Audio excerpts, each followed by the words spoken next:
What if the moment Jesus rode into Jerusalem was not just humble but a bold royal announcement that changed everything forever? The crowds shouted praise, but many missed what was really happening. This was not just a man entering a city. This was a king revealing himself exactly as prophecy declared.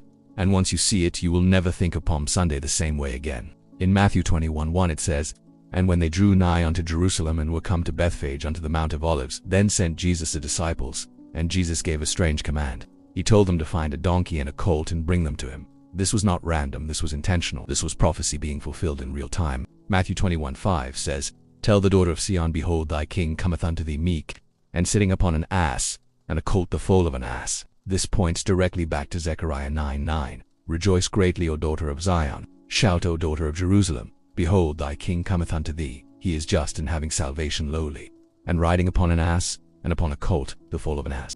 Do you see it? Jesus was not just entering Jerusalem, he was declaring himself as the promised king of Israel. But here's what makes this moment so powerful. Kings rode horses when they came for war, but they rode donkeys when they came in peace. Jesus was showing the world he was not coming to conquer Rome, he was coming to bring salvation. Yet make no mistake, this was still a royal entrance. In the ancient world, riding into a city like this was a statement of authority, and the people recognized it. Matthew 21:8 says, "And a very great multitude spread their garments in the way. Others cut down branches from the trees and strawed them in the way. They laid down palm branches." This was a symbol of victory and kingship. It was how people honored a conquering ruler. And then they cried out in Matthew 21:9, "Hosanna to the Son of David. Blessed is he that cometh in the name of the Lord. Hosanna in the highest." Hosanna means save now. They were crying out for deliverance. They were calling him the Son of David, which was a clear title for the Messiah. They knew something incredible was happening, but many misunderstood the kind of king he was. They expected a political savior, someone to overthrow Rome. But Jesus came for something far greater. He came to conquer sin and death. And here is where it becomes even more profound. This moment was timed perfectly according to prophecy.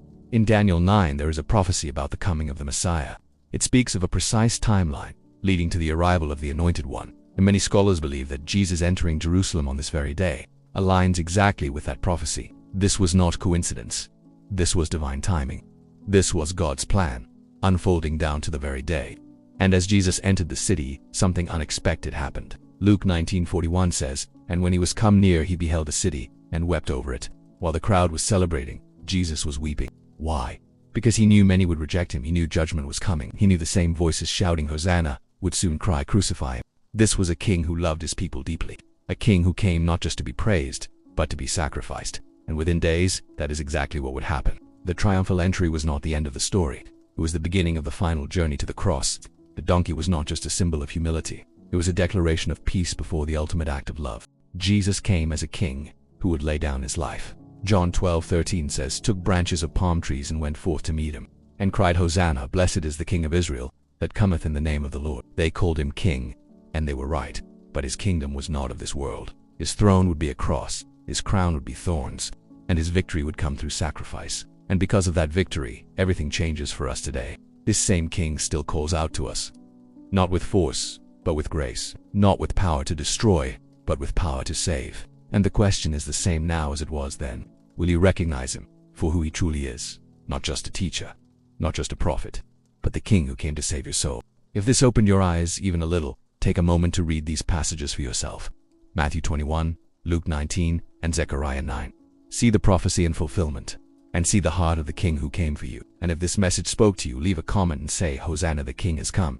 Because he did come, and he is coming again.